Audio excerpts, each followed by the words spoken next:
Sa ibang balita, kahit ano pang naging kasalanan ng mga minor de edad, kailangan pa rin daw tingnan ang pananagutan ng mga magulang, lalo na kung paulit-ulit ang pagkakasangkot ng mga kabataan sa gulo. Ayon kay Pasig City Lone District Representative Roman Romulo, dapat ring silipin ang mga social media platforms na siyang nagiging malaking impluensya para sa mga kabataan ngayon. Narito ang balita. Sa mga nakalipas na araw at linggo, naging mainit na debate sa publiko ang usapin ng criminal liability para sa mga minor de edad na masasangkot sa mga karumal-dumal na krimen. Kasunod yan ang naging pamamaril sa loob ng isang paaralan sa Tacloban City kung saan ang mga suspect, kapwa minor de edad 14 anyos at 15 anyos. Sa ilalim kasi ng Juvenile Justice Law sa Pilipinas, walang criminal liability ang mga children in conflict of the law edad 15 anyos pababa. At sa halip na sa regular na piitan, mananatili sila sa mga bahay pag-asa ng DSWD at sasailalim sa reformation at intervention programs. Habang hati ang posisyon ng publiko maging ng mga mambabatas kaugnay ng issue, hindi naman sang-ayon si Pasig City Representative Roman Romulo sa pagpapababa ng edad ng criminal liability. Bilang chairperson ng House Committee on Basic Education, naniniwala si Romulo na ang mga minor de edad ay vulnerable pa rin at na ang kanilang mga aksyon at pagpapasya ay madali pa rin maimpluwensyahan. Pero lowering the criminal age may not be the answer. Kasi kahit ibaba po natin yan, alam natin ang totoo, ang bata po, lahat ng eksperto sinabi na sa atin ito, hindi pa nabubuo yung cognitive ability ng bata. Hindi pa buo at that age. Lalo na yung value judgment niya. Hindi pa rin buo. In fact, pag below 15, talagang, kahit more than that nga talagang nakita mo po talagang nakaalalay siya sa sasabihin.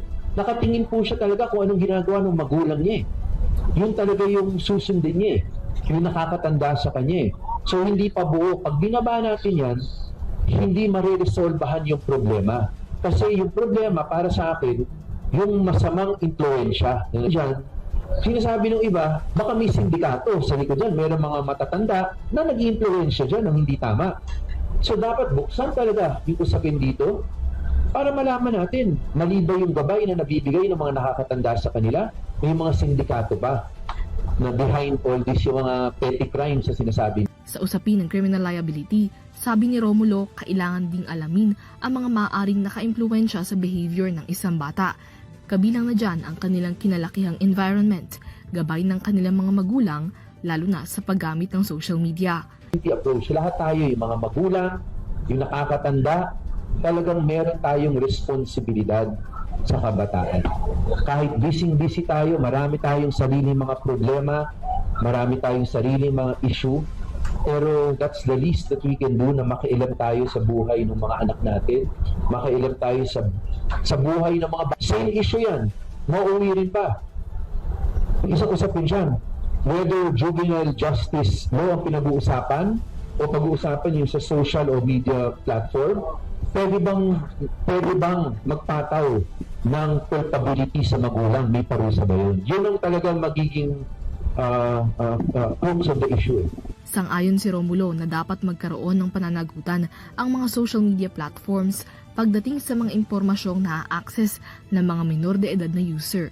Ngunit aniya, hindi magiging ganap na epektibo ang total ban ng paggamit ng social media sa mga minor de edad dahil wala naman aniyang magiging kasiguruhan na masusunod ang batas na ito hanggang sa loob ng mga tahanan. Tawag natin ban yan, tapos sa bahay nagagawa yan. Matatawa na lang po sa atin lahat. Tapos hindi lang po yan.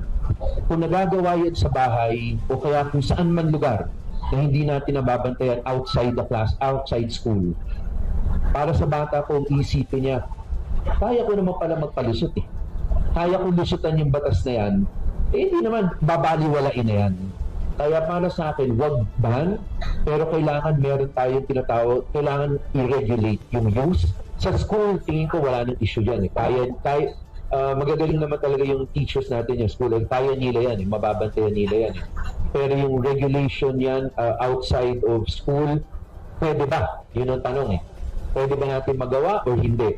O talagang ang kaya lang natin? Kaya importante po yung pagdinig dito Kung hanggang saan yung magagawa natin. Kasi kung talagang gusto natin, ban lang, dahil sa school, baka. Pero syempre, yung sa labas, paano?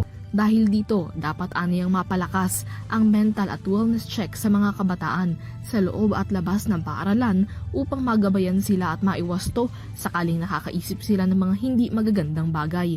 Gayon din para sa mga guro at iba pang miyembro ng paaralan upang maitaguyod ang safe spaces sa loob ng mga eskwelahan. Yes.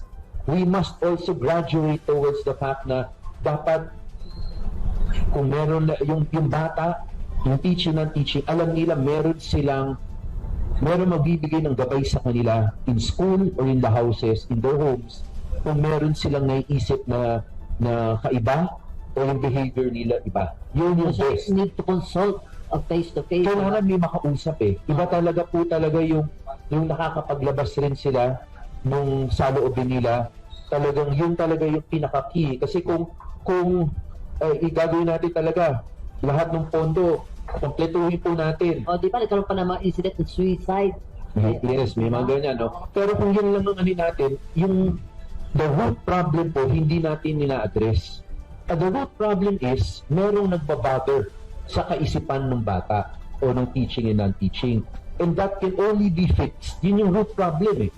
Kung meron tayo mga dalubhasa na meron silang mahinga ng gabay. Para sa EuroTV News, Mila Yagin sumasaludo sa bawat Pilipino.